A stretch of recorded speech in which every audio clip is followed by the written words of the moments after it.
Good morning all of you. आज का lecture number 5 class 9 के लिए वीडियो बनेगा और यह साइंस के फिजिक्स चैप्टर के मोशन से है। मोशन में हम लोग बहुत कुछ पढ़ चुके थे, डिफिनीशन देख चुके थे। हम लोग को पढ़ना है गति के समीकरण, और गति के समीकरण को क्या करना है, हमको निगमन करना है। क्या करना है? निगमन करना है, प्रूव करना है। तो हम पहले जानेंगे गति के कितने समीकरण होते हैं। तो गति के हमारे पास 3 समीकरण होते हैं। पहला v equal to you plus a t, दूसरा फार्मूला होता है s equal to u t plus half a t square, और तीसरा v square equal to u square plus 2as। तो आपको गति के 3 समीकरण हुए। आपके पास कितने समीकरण? 3 समीकरण। पहला v equal to you plus a t, दूसरा s equal to u t plus half a t square, and तीसरा जो होता है v square equal to u square plus 2as होगा। और इसी को हमको क्या करना है? निगमन करना है। और यह निगमन किसके द्वारा होगा? तो परिभाषा के द्वारा होगा। परिभाषा के द्वारा हम क्या करेंगे? इसको निगमन करेंगे। तो देखें, पहला होता है, हम लोग त्वरण का परिभाषा दिए थे। त्वरण का परिभाषा क्या होता है? तो त्वरण का परिभाषा वेग परिवर्तन, वेग परिवर्तन के समय दर को हम क्या कहते हैं? त्वरण कहते हैं। वेग परिवर्तन की समय दर को हम क्या कहते हैं? त्वरण कहते हैं। तो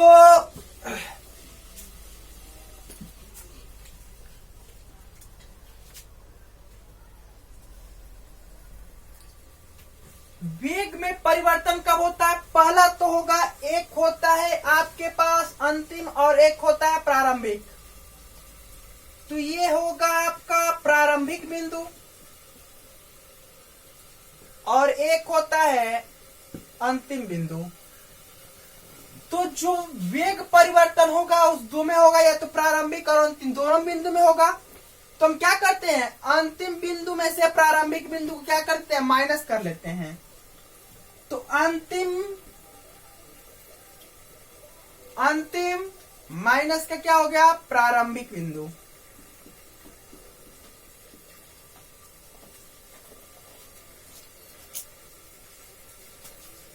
तो आपका ये किसमें परिवर्तन हुआ? इसके वेग में परिवर्तन हुआ। किसमें परिवर्तन होगा? वेग में परिवर्तन होता, मतलब कि अंतिम वेग माइनस का प्रारंभिक वेग। तो यहाँ पे जान लीजिए, आप उसे पूछे तो आप बताएंगे अंतिम वेग को v से प्रदर्शित करते हैं, और प्रारंभिक वेग को u से प्रदर्शित करेंगे, त्वरण को a से प्रदर्शित करेंगे, समय को t से प्रदर्शित करेंगे, और दूरी को यश से प्रदर्शित करेंगे। दूरी को h से प्रदर्शित करेंगे। तो इससे हम क्या करते हैं? इस सब चीजों से क्या करते हैं? प्रदर्शित करते हैं, डिनोट किया जाता है। और बटा में समय अंतराल।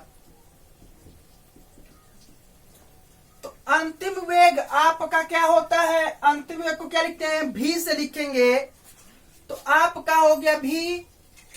प्रारंभिक वेग को किससे लिखेंगे? u से लिखते हैं, तो आपका हो गया u। और समय को किससे लिखते हैं? t से। और ये है त्वरण, तो त्वरण को किससे लिखेंगे? a से लिखेंगे। बटा कुछ नहीं तो एक लेंगे हम, और इसका एक में गुणा करेंगे तो कोई अंतर नहीं आएगा। a में t से गुणा करेंगे तो क्या हो गया? at हो गया। तो ये माइनस u है, बराबर किधर आया? क्या हो जाएगा? प्लस। तो v equal to AT plus का क्या हो गया U, अर्थात हम लोग इसको लिख सकते हैं V equal to U plus AT। ये हमारा गति का क्या हो गया, प्रथम समीकरण हो गया। गति का कौन समीकरण हो गया, प्रथम समीकरण आपका किसे क्या हो गया, प्रूव हो गया, सिद्ध हो गया, निगमन कर दिए किसके अनुसार, परिभाषा के अनुसार। और पहले हम जानेंगे पहले किससे किसे क्या करते हैं हम लोग प्रदर्शित करते हैं, इसके बाद परिभाषा के अनुसार इसको क्या कर लेंगे, सिद्ध कर लेंगे। दूसरी बात, इसको ग्राफ के द्वारा भी किया करते हैं, ग्राफिक मेथड से भी इसको क्या करते हैं हम लोग प्रदर्शित प्रूव करेंगे, निगमन कर सकते हैं। परंतु इसको हम लोग किसके अनुसार पहले प्रदर्शित करें, इसको सबसे पहले हम किसके द्वारा करेंगे, सबसे पहले हम इसको परिभाषा के द्वारा करेंगे। तो पहले हम इसको जानेंगे, अंतिम वेग को किससे प्रदर्शित करेंगे, V से, प्रारंभिक वेग को U से, त्वरण को A से, समय को T से और दूरी को S से प्रदर्शित करते हैं। त्वरण बराबर वेग परिवर्तन की समय दर को क्या कहते हैं, त्वरण कहते हैं। तो वेग में परिवर्तन कब होगा, दो बिंदु होता है, एक प्रारंभिक बिंदु और एक अंतिम बिंदु। तो अंतिम बिंदु से प्रारंभिक बिंदु क्या कर लेंगे, अर्थात तो अंतिम वेग से प्रारंभिक वेग को क्या कर लेंगे, माइनस कर लिए, बटा में समय। तो त्वरण को क्या लिख लेंगे, A से, अंतिम वेग को V से, प्रारंभिक वेग को U से और समय को किसे लिखेंगे, T से। 1/1 लिख लेंगे, क्रॉस मल्टीप्लाई करेंगे, 1 से इसमें मल्टीप्लाई करेंगे तो कोई फर्क नहीं पड़ेगा, और A में T से गुणा करेंगे तो क्या हो गया, AT हो गया आपका। तो माइनस U है, इधर आएगा क्या हो जाएगा, प्लस U। तो V equal to AT plus U हो गया। तो V equal to U plus क्या लिखेंगे, इसको AT लिखेंगे। ये हमारे गति का प्रथम समीकरण हो गया। इसको आप लोग स्क्रीनशॉट ले सकते हैं या तो इसको आप लोग नोट कर सकते हैं।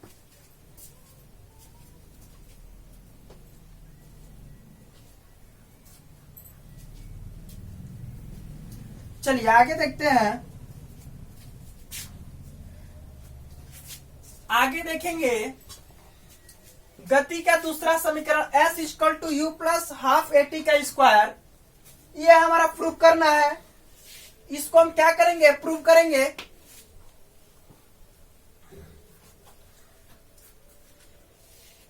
इसको प्रूव किया जाए,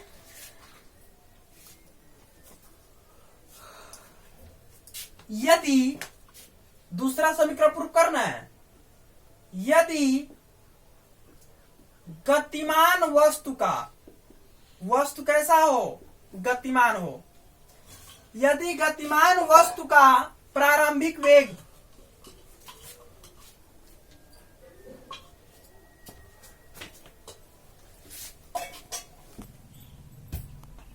यदि गतिमान वस्तु का प्रारंभिक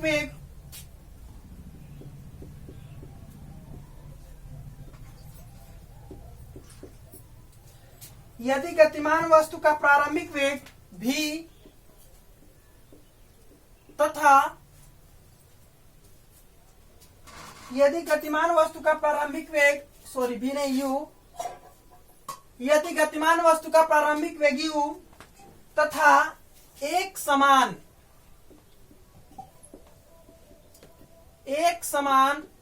त्वरण क्या हो, a हो, क्या हो, a हो। यदि गतिमान वस्तु का प्रारंभिक वेग u तथा एक समान त्वरण क्या हो, a हो, तो t सेकेंड बाद, कितना सेकेंड बाद, t सेकेंड बाद उसका वेग बढ़ाकर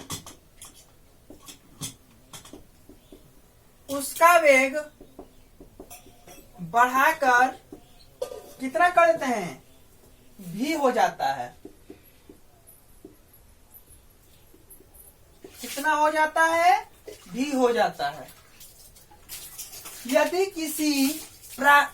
किसी गतिमान वस्तु का प्रारंभिक वेग u तथा एक समान त्वरण a हो तो t सेकेंड बाद उसका वेग बढ़कर भी हो जाता है। कितना हो जाता है?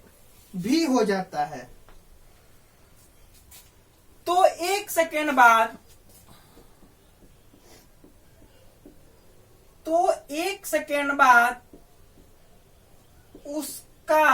उसके वेग में वृद्धि, उसके त्वरण में वृद्धि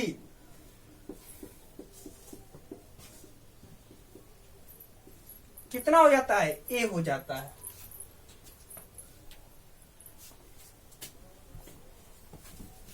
कितना हो जाता है? ए हो जाता है। तो एक सेकेंड बाद उसके वेग में वृद्धि कितना हो जाता है? ए हो जाता है। जब ए हो जाता है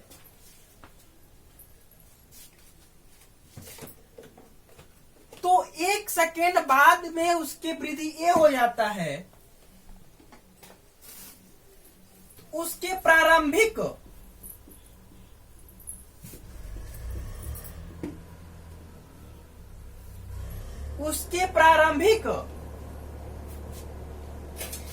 वेग में वृद्धि,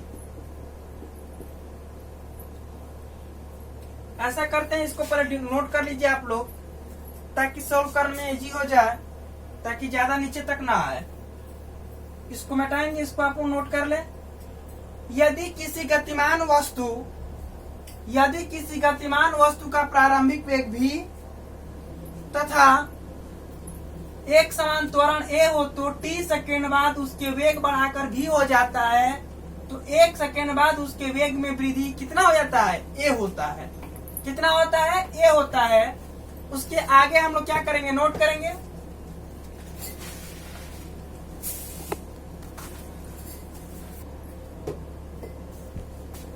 इसके आगे होगा गति।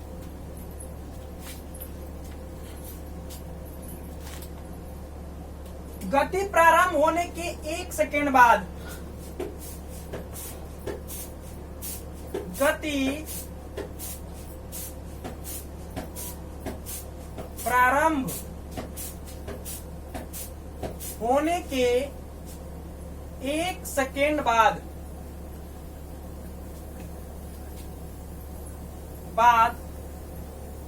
वेग में वृद्धि।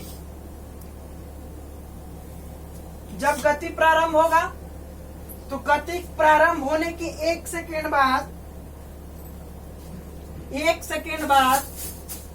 वस्तु का वेग लिख लीजिए। वस्तु का वेग कितना होगा? वस्तु का वेग पूछ रहा है तो वेग को किसे लिखेंगे? बी से लिख लिए। और गति जब प्रारंभ होगा तो उसका वेग कितना होगा? v प्लस का क्या हो जाएगा? ए होगा। v प्लस क्या हो गया? ए हो गया। जब गति प्रारंभ होगा तो उसके एक सेकेंड बाद, अभी मैं पीछे लिखा हूं, एक सेकेंड में कितना वृद्धि त्वरण होगा? तो ए होगा। तब गति प्रारंभ होने के एक सेकेंड बाद की वेग पूछ रहा है तो v प्लस क्या हो गया? ए हो गया। यदि गति समाप्त होने के एक सेकेंड पहले यदि गति क्या समाप्त होने के एक सेकेंड पहले वस्तु का क्या वेग? तो ध्यान दिया जाए, जब प्रारंभ हो रहा है तो v प्लस ए हो गया। आज जब ये क्या हो रहा है? समाप्त हो गया, यहाँ पे क्या हो गया? v माइनस का क्या हो गया? ए हो गया। पहले जब कह दिया तो माइनस लग जाएगा, बाद कहेगा तो क्या होगा? जुट जाएगा।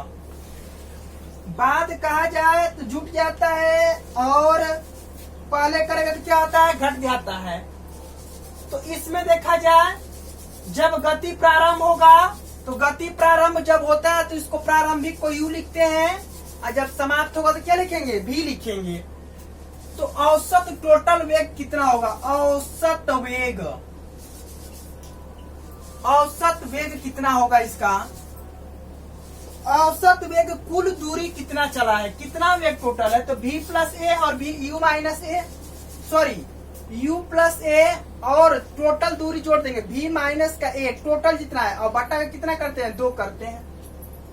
टोटल कट जाएगा तो क्या बचेगा, u प्लस का क्या बचेगा, v upon 2, u plus v अपान का क्या बचा, 2 बचा। टोटल औसत वेग कितना होगा, कुल औसत वेग इसका,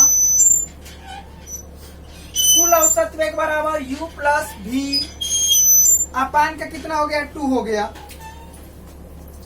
इसी प्रकार अगर हम देखें, इसी प्रकार देखा जाए तो गति प्रारंभ होने के 2 सेकेंड बाद, गति प्रारंभ होने के 2 सेकेंड बाद वस्तु का वेग कितने सेकेंड बाद कहा जा रहा है, 2 सेकेंड बाद कहा जा रहा है। तो यहां से चल रहा है, प्रारंभिक चल रहा है तो यू हो गया, क्या हो गया, यू हो गया। और कितने सेकेंड बाद, 2 सेकेंड बाद, 1 सेकेंड में उसके त्वरण में ए वृद्धि हो रहा था, तो 2 सेकेंड बाद का कितना वृद्धि होगा, 2a हो जाएगा। फिर इसी तरह गति समाप्त होने के 2 सेकेंड कितना पहले वस्तु का वेग, तो क्या हो गया, v और माइनस का क्या हो गया, 2a, v माइनस से कितना हो गया, 2a हो गया। तो औसत वेग निकालेंगे, क्या निकालेंगे, औसत वेग टोटल जोड़ देंगे, u plus 2a plus v minus 2a अपान 2, इससे ये क्या होगा, कैंसिल आउट हो गया। तो दिस इंप्लाइज क्या बचेगा, u प्लस v और बटा कितना हो गया, 2 हो गया। तो देखिए औसत वेग यहाँ भी कितना ही आया है, 1 सेकेंड पर लिया है तो औसत वेग इतना आया है, 2 सेकेंड पर लेंगे तो इतना आएगा, 3 सेकेंड पे लेंगे तो इतना ही आएगा, 4 सेकेंड पे लेंगे तो इतना ही आएगा। जितना सेकेंड पे लेंगे उसका वैल्यू क्या है, u प्लस v अपान 2, उसका औसत वेग ही u प्लस v अपान 2 ही आएगा। इसको एक बार नोट कर लीजिए, इसके बाद आगे मिटाते हैं इसको।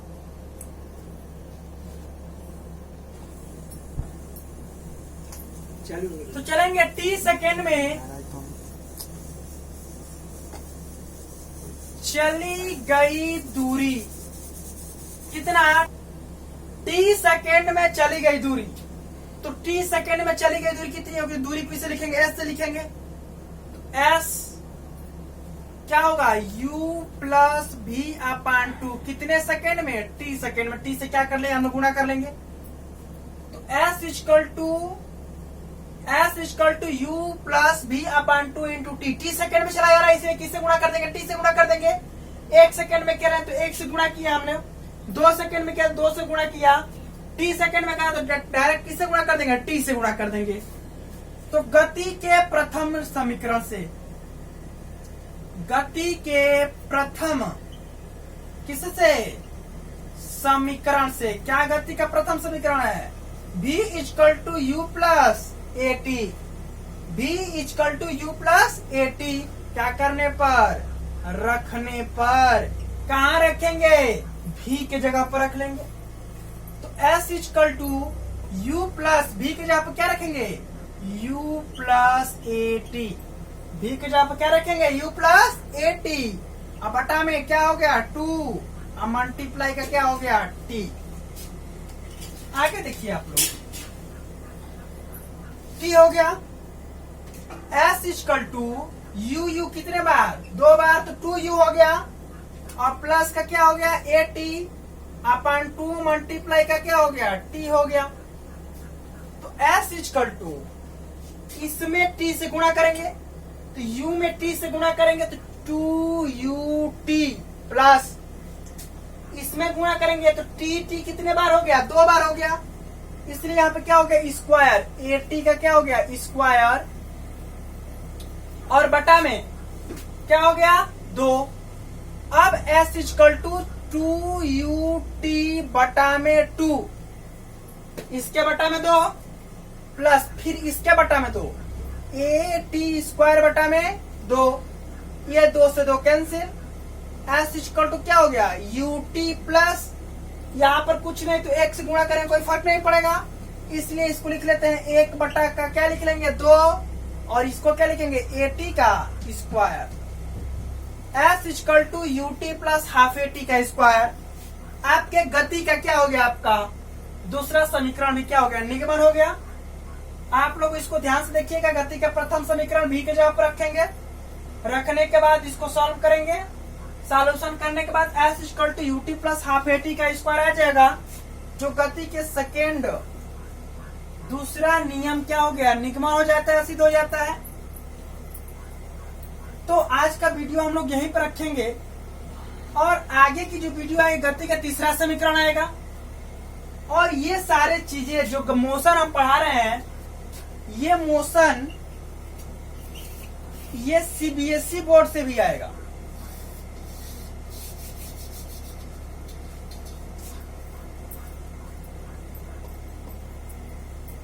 CBSE बोर्ड से भी आएगा। CBSE बोर्ड से इंग्लिश मीडियम से भी इसको दिया जाएगा। तो अगला लेक्चर जो आपको बनेगा, इसका गति का तीसरा समीकरण बनेगा, कैसे निगमन किया जाएगा।